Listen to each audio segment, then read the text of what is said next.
বুদ্ধি থাকলে হাজবেন্ডকে নিয়ে কখনো অতিরিক্ত বড়াই করতে যাবেন না, কারণ পর কিন্তু পরই হয়, সারা জীবনেও আপন হতে পারে না।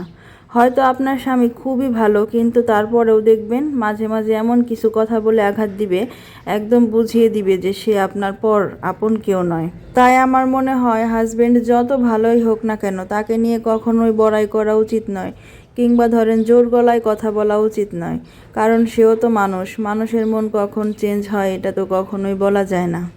আর বর্তমানে দেখা যায় যে নিজের পরিবার, আপন মানুষেরাই যেভাবে বেইমানি করে স্বার্থপর হয়ে যায়, আর সেইখানে পরের বাড়ির একটা ছেলে কিভাবে সারা জীবন একরকম থাকবে, এটা তো আসলে আশা করা উচিত না।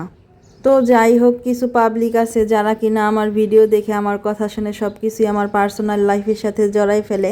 তো এটা কিন্তু একদমই ঠিক না। আমার যা মন চায় আমি আসলে সেইটাই বলি, নিজের পার্সোনাল লাইফ থেকে কখনোই বলি না। আলহামদুলিল্লাহ আমার হাজবেন্ড অনেক ভালো, তবে সারা জীবন এমন থাকবে কিনা সেটা তো আর বলতে পারবো না। তবে আল্লাহর কাছে লাখ লাখ শুক্রিয়া, যেভাবে আছি আলহামদুলিল্লাহ অনেক বেশি ভালো আছি। তো যাই হোক, ভালো থাকবেন আপনারা সবাই, আর আমার পাশে থাকবেন, আমাকে সাপোর্ট করবেন। ধন্যবাদ সবাইকে।